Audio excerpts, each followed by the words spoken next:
Charging this Game Boy Advance SP just got much easier thanks to the addition of this USB-C charging port from Robot Retro. One of the upgraded features of the SP in comparison to the original Game Boy Advance was that it had an internal rechargeable battery. It came with a charger with a proprietary connector that also works on the original DS. However, when your console needs some power, finding this charger isn't always easy. But never fear, because with the kit I've got installed in here, you can simply grab your phone charger, plug it in, and away you go. What's more, it's designed to protect the console from too much current. So even if you've got a power delivery charger, you can plug it in and it charges your console just fine without any damage. So it is worth noting that Robot Retro sent me this kit free of charge for testing and review. But as always, my opinions will be honest in the video. It's not sponsored or anything like that, but I am a fan of their product. So surprise, surprise, I quite like this kit. However, if you're inexperienced with soldering, you might want to approach this one with a bit of caution. Now, one caveat to bear in mind before you think about doing this mod is that the Game Boy Advance SP didn't have a headphone socket. Instead, you'd use an adapter that plugged into your power socket, and then you plug the headphones into that. So if you're removing that power socket, you've no means of connecting your headphones. Now, Robot Retro also make an alternative kit which allows you to have USB-C audio. So if that's something that matters to you, take a look on their website. It is a more involved install with more tricky solder points though, so do be warned. Alternatively, you could do like I did with this one and add a headphone socket to the console itself. It's actually much easier if you've got an IPS screen installed, because it allowed me a little bit more space to install it there, but there are other points where you can install them. If you want to know more about that, I will link a video up here and you can see if that's for you. Anyway, on to the install of this awesome little kit. So as well as the socket, which is attached to a PCB, it also comes with a 3D printed insert, which allows you to locate the kit neatly in place without a gap on the shell. I chose this blue one here because it matches the buttons on my Naruto style Game Boy Advance SP just perfectly. Now, the reason I chose this particular console to do is that it was having some issues with the power switch. That needed a clean, so while I had it open, I was going to install the USB-C socket at the same time. So to take apart your Game Boy Advance SP, first of all, you've got to take off your battery door. You use a crosshead screw to remove that. Then you can take out the battery. It's easy using a spudger or something like that to just lever it out. With the battery removed, you'll see a small tri-point screw that you'll need to take out. Also, you can look for a similar one in the cartridge slot. After that, you've got 3 slightly longer tri-point screws that you'll need to remove at each corner. With all the screws removed, you can simply lift off the rear shell. And then there's 3 crosshead screws that you'll need to remove to be able to access the motherboard. With those taken out, flip over the motherboard. Now, at this point, I would remove the ribbon from the screen and take the motherboard out. But mine had the IPS screen kit installed,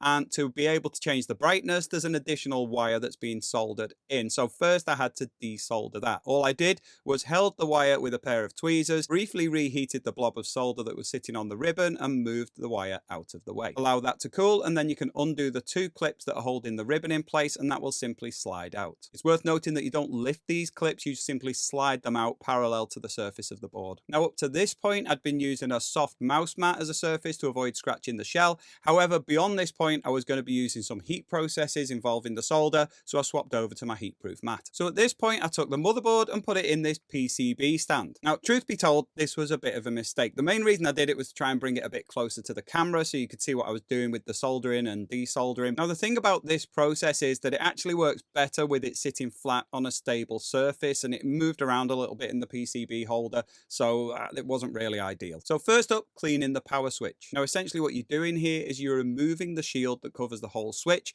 by heating the solder points and lifting it off. Now, as you are lifting it, there is a risk of the solder splashing, so I would recommend you wear eye protection for that, and you lift very gently when you're heating it up. So to make it easier to remove, I added a little bit of additional solder at each end to allow it to melt more effectively. I took a sharp knife and positioned it between the shield layer and the switch itself, reheated the solder, and gently lifted until it came away from the motherboard. I held it in place and let the solder cool, and then I turned the whole thing around and repeated it on the other side, lifting it off with tweezers. Now you can get into the switch itself. Use a pair of tweezers to lift out the switch lever first, and you can probably see inside the socket there was a lot of dirt on the metal contacts. I got my WD-40 contact cleaner, sprayed a little tiny bit into the switch, and took a cotton bud which I'd snipped in half at an angle, which gave me a kind of soft point out of that paper material to just rub against the metal surface and clean it all up. At this point, the end had got dirty, so I snipped off a little bit more, gave it another clean, and it was ready to reassemble. So I took the switch lever and cleaned that up too. There are some pins on there that are tiny and they're delicate, so do be careful. But again, I used a contact cleaner just to give those a little bit of a clean up. Took the lever, put it back in place, took the shield and clipped it over the top, aligned it as best I could, hold it in place with tweezers and reheat the solder with pressure on top until it goes in place on one end. Check the alignment and then reheat and adjust if needed. Do the same at the other end. After this, I added flux and kept cleaning the tip of the iron and then wiping away excess solder until it looked nice and clean. To finish off, I used alcohol and a cotton bud to clean it all up, check the movement of the switch, and then turned my attention to the power socket. Now, a quick note, I thought this would be relatively straightforward with a solder sucker and solder wick. However, in hindsight, I think I would have been much better masking off the whole area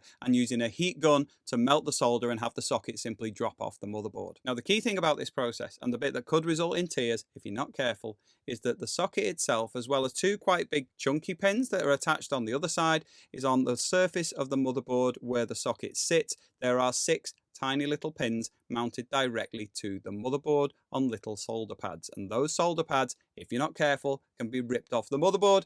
And if you rip those off the motherboard, you've got a very difficult repair job ahead of you. So first and foremost, above everything else, be as patient as you can and as careful as you can on those pins. Now, the thing about where this socket is mounted is the solder that's used melts at quite high temperatures. It makes it quite difficult to detach. So if I add some of my solder to that, it makes it much easier to melt and remove the part. So you can add some extra solder to those 6 pins. You can be quite liberal and don't worry about bridging any gaps. You'll clean all that up later. And then I flipped the motherboard over and did the same on the 2 large pins on the other side. So on the side with those 2 pins, I reheated the solder and used my solder sucker to remove the bulk of the solder. Now, this is where my PCB stand got the better of me and it kind of moved out of the way. If it was sitting on a flat surface, it would have been much more effective to remove the solder. After I'd done that, I used some desoldering braid, just laid it over the surface and heated it, and it soaks up the excess bits of solder. Then I flipped over the board and did the same thing with the 6 pins on the reverse. Another thing with this is that my soldering iron had the fine point bit on it. Really, I should have swapped it over to a flat bit. It would have spread the heat much more effectively. Anyway, as with all these sort of things, patience is key. So after removing the main bits of solder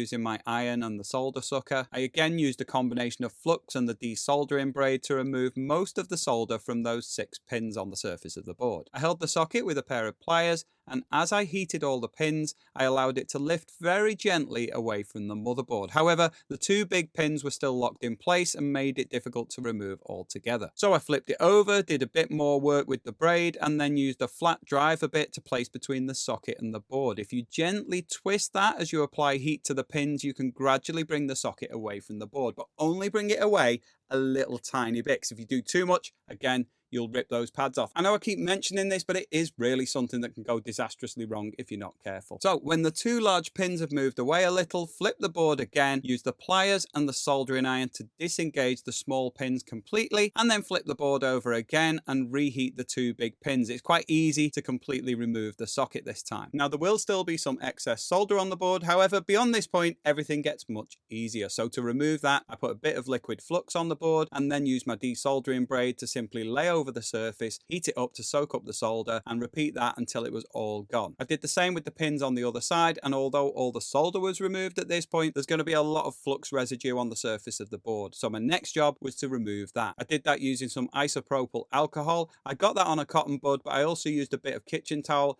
to just lay over the surface of the board, rub it around gently, and that will soak up the excess residue from the flux. So now to attach the socket itself. These kits can be bought from Robot Retro. I'll leave a link to their website in the description. Also, I'll leave a discounted affiliate link in the description for Zed Labs. They carry a load of Robot Retro products as well as a whole load of Game Boy modding gear. Definitely go and check them out. And if you buy anything through that link, you'll be supporting my channel too. Now, to do this, aligning it is quite tricky, and you want to make sure you definitely get a good connection with the solder. So I added a little bit of liquid flux to the main points and the points on the PCB as well. I put a little tiny bit of solder in one of the larger holes on the motherboard, take the USB-C assembly and lay the PCB flat against the motherboard.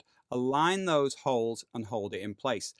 You'll see I did that with my fingers. It wasn't very wise. I got away with it, but I would have been better holding it with some tweezers or similar. Anyway, with that secured in place, just get the tip of your iron into that hole, reheat the solder, and a tiny little tack there should be just enough to hold it in place. Move away and look at the other hole. Is it aligned? If it's not, reheat, move it around until they're both in exactly the right spot. When that's done, you can solder the hole on the other side, and with that more secure, you can go back to the original hole and resolder that. Keep repeating that process until the holes are completely filled, and flip the board over to check you've definitely got a contact onto the motherboard itself. Now you've just got one more solder point to do. There's a tiny little metal bit on the edge of the PCB which aligns with one of those pads on the motherboard. You simply heat both of those points at the same time, add a tiny bit of solder, let it flow, and it should secure it in place. At this point you can test if it works. You don't have to reassemble the Game Boy. All you do is you get a powered USB-C cable and plug it in. The orange charging light should come on and then go off. In this case it didn't, and that's not the end of the world. I knew